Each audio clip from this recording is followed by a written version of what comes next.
Every summer, I would go off to visit my cousins in Ireland at their sheep farm next to the coast. I was in love with the place. The wind and the water in your face, the rolling green hills, the rocky coast, the mysterious ruins, and of course, my wooled friends. The fact that my cousins could supply me with fantastic food, beer, and whiskey didn't hurt either. Such an amazing getaway from the city, and I looked forward to it every year. The flight over, my cousins picking me up at the airport, the drive out to the farm, my arrival, just perfect. We pull up to the farmhouse. I greet my wooled friends and head to my bed in the spare bedroom for a quick rest and release after my long trip. "Glad to have you back, Johnny," my cousin Bill cheered. "Thanks, Bill. Glad to be back. How's the flock holding up?" "As good as always. The wool is as fine as ever." "Anything exciting happened since I've been gone?" "Excitement? Around here?" Bill laughed. "Other than one of our rams winning a first place prize at a local fair, it's been quite tame as always," answered Catherine, Bill's wife. "I mean, who would want the hustle and bustle of the normal city life when you have so much beauty around you?" I said. "It's what we prefer," said Bill. "And so shall it be for many years to come," said Catherine. "Ah, may it be the former, maybe be forever," I cheered. We all laughed. "Come into the living room, John. We have some catching up to do." Conversations of my exploits in business back in the States, potential love interests, current political and global events, even an interesting discussion involving conspiracy theories, secret societies, cryptids, and paranormal phenomena. "You live in California, John. Ever see a Sasquatch?" said Bill, with a rather playful tone and yet with a hint of serious curiosity. "I've heard weird sounds while hiking in the Sierras from time to time. Stuff that'll make the hair on the back of your neck stand up. But I've never actually seen anything of note." "Interesting. What do you ascribe those sounds to?" "I honestly have no idea. I've heard banging and knocking, long howls, and even growls outside of my cabin one night, but could never ascribe them to anything. That's why I never reported it. I didn't know what the hell it was." "So that's actually a maybe," said Catherine, smiling. "Maybe," I smiled. "So, Bill, what about you? Ever have any run-ins with the wee folk, fairies, the banshee, Finvara, leprechauns?" I said cheekily. Bill returned the laugh. "Nope, no wee folk, or fairies, or Finvara. Though one time I heard a really strange howl come from the ruins one night. I went out to inspect, but found nothing. And from time to time, I would find certain tools in different places than where I last placed them, because I always put things in the same exact place as I last found them, so I don't lose anything. But someone or something occasionally will snatch my tools and hide it away from me, only to be found in a different spot or in the original spot that I had it in. And one time something tugged on the collar of my shirt very lightly, something harmless and playful, something a mischievous child would do. Just stay away from his pot of gold." We all laughed. "Well, you know what they say. Sometimes truth is stranger than fiction," said Catherine. "Indeed." "Would you like to go out on the boat for a little sunset cruise, John?" Catherine asked. "Absolutely." "All right, I'll get everything ready," said Bill. We head out. cruising the shore, observing and enjoying the sunset. So I'm curious, guys, have you taken the time to actually search out the ruins? Not really. Whenever we do, we always come up empty-handed. And if there's indeed anything there, we figure that it's best left alone, said Bill. I think I would like to have a look tonight. Historical sites like that have always interested me. How old is the place? Very old, said Catherine. Before the time of Christ. Some archaeologists have estimated. Really? And what happens if you guys find something of value there? Or if someone else does? Since the site is technically on your property. If we find it, it's ours. If someone else does, we negotiate a percentage, said Bill. I see, I said with an emboldened curiosity. Curiosity killed the cat, Catherine giggled. Meh. I'm surprised it wouldn't hurt anything to have a look around for a while, said Bill. Alright, let's do it. We dock the boat, grab some flashlights, and have a look around, right as it begins to get dark. I searched through the outside. Yes, this place looks 2,000 years old, I said. Archaeologists think that it was a druidic site used for observation of the stars and magical rituals. There's carvings in some stone of constellations, magic symbols, sigils, and ancient deities, said Catherine. Wow. Yes, it's very interesting site, said Bill. Do you ever get ghost hunters coming here? Very rarely, said Catherine. Usually nothing turns up and they get bored within a few hours. We head inside. Ancient carvings, markings, constellations, gods, sigils, just like Catherine mentioned. Over in a corner I see an engraving of a small, devilish figure among the larger figures. I call Bill and Catherine over and point to the carving. Bill shrugs and smiles. We continue looking until faintly I catch a slight glimmer on the ground. Something shiny, very shiny. Can't be, I think to myself. I go over, and to my surprise, it's none other than a gold coin, a solid gold coin. Ancient markings of a horned god on the front and a snake on the back. What have we here? Said Bill. Oh my, what a find, said Catherine. I've never heard of markings like this on a coin anywhere in the world, I said. God, how much do you think this thing is worth? Ain't no telling, said Bill. He then proceeded to scrape the piece with his knife. It was authentic. This'll fetch a pretty penny, I reckon, he smiled. Let's see if there's any more, said Catherine. We continued our search. I lifted a few stones next to a corridor and had the shock of my life. A small chasm, an opening down into the ground. Hundreds, no, thousands of gold coins. I nearly faint. Bill and Catherine come rushing over, both nearly passing out from sheer shock. Oh my God! All three of us yelled simultaneously. A giant fortune was right there in front of us. Ours for the taking. We're rich! I proclaimed.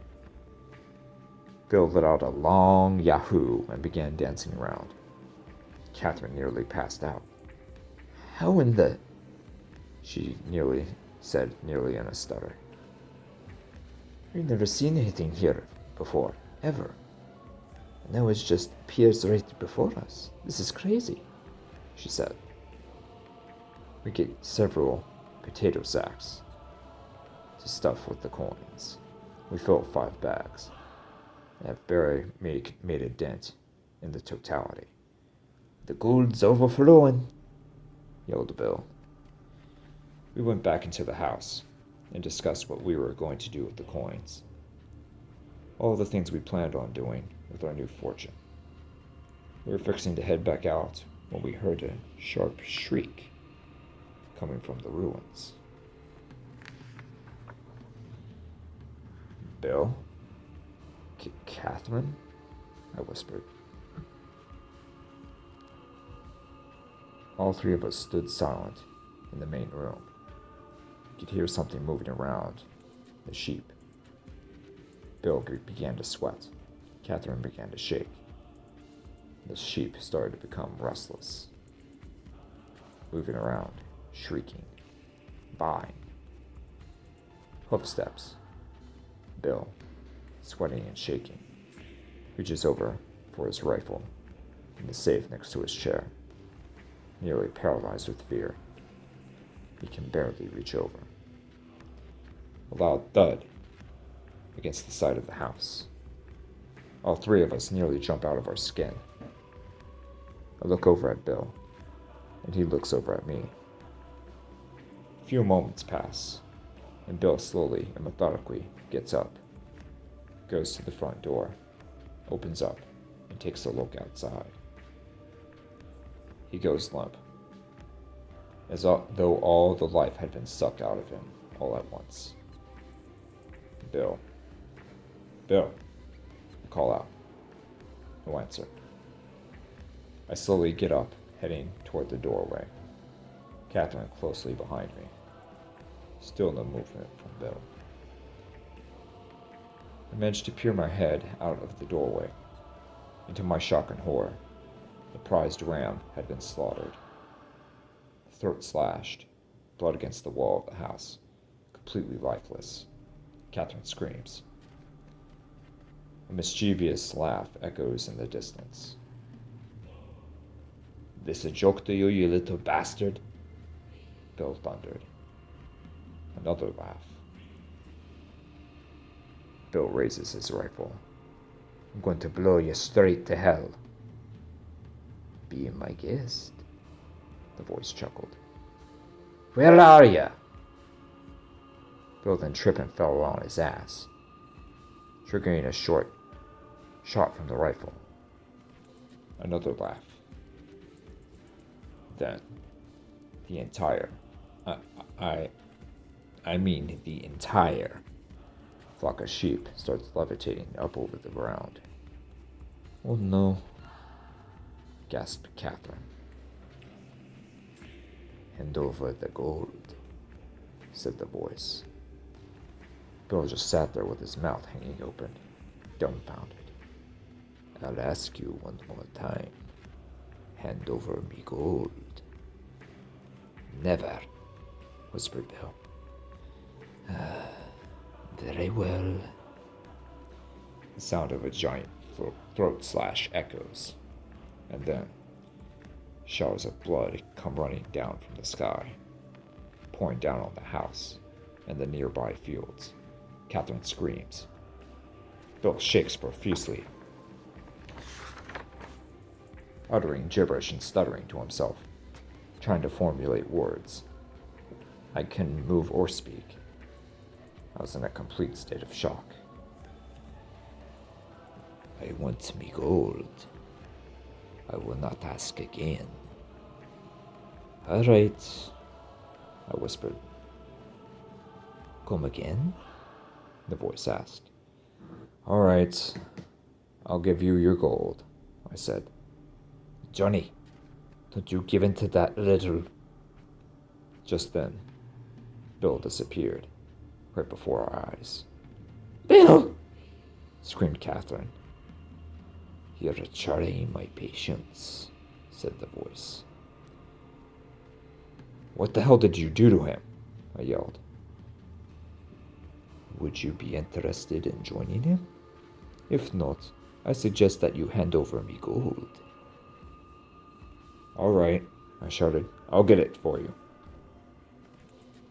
I began toward the house. Once I went through the doorway, I can faintly hear the voice taunting. "My, you look mighty exquisite this evening, my dear." "Catherine!" I screamed. I screamed, and she was gone. I grabbed 2 of the bags and placed them outside, then the next 2, and then the final one. "Thank you kindly, sir," said the voice. "Bill and Catherine?" I asked. "Oh, about that." A shower of ash poured over me. I yelled in panic.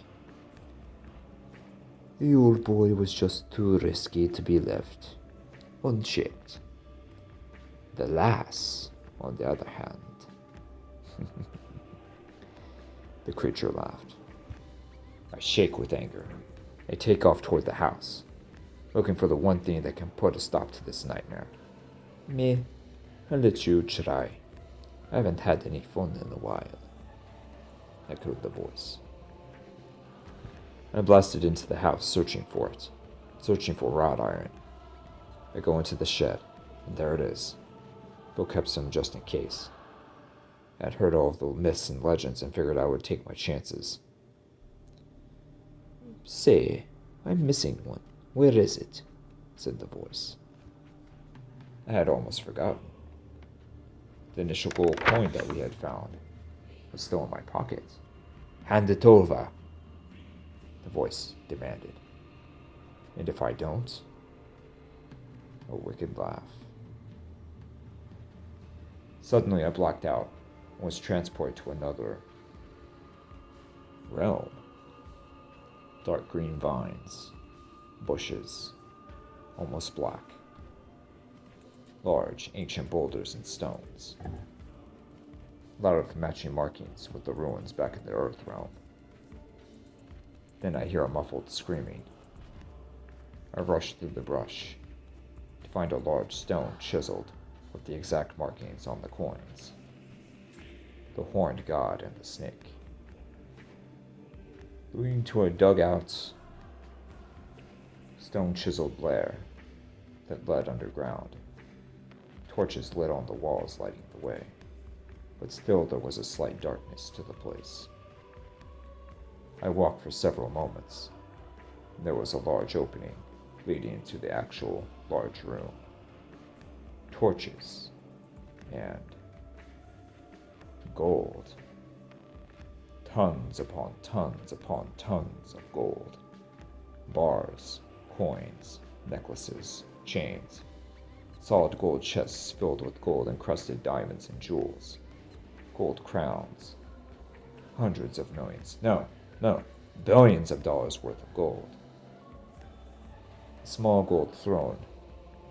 A small doorway leading to a smaller bedroom, and Catherine, only covered in vines and steel chains and a mouth cover. She screamed a muffled scream, her eyes bulging in astonishment. "Catherine!" I screamed. She shook her head sharply. The torches suddenly blew out. Nearly complete darkness. I gripped the wrought iron tighter. I did a slow circle, letting my eyes adjust to the dark, waiting for my adversary to strike. I turned down toward the entrance. A pair of piercing yellow eyes, standing 3 feet above the ground, stare back at me. The creature lets out a deep, low hiss and lunges. I fall back, wrought iron still in hand. The torches relight. I turn around to see the hideous little monstrosity with a blade to Catherine's neck. Tears begin to roll down her eyes. Yellow-brown skin, sharp yellow eyes, jagged teeth, long golden brown hair, green suit, outlined in gold. Foul, hideous breath. "Leave her alone," I gasped. Fire began to rise out of the leprechaun's mouth, as well as the hands. Just then, vines rose up out of the ground and constrict me.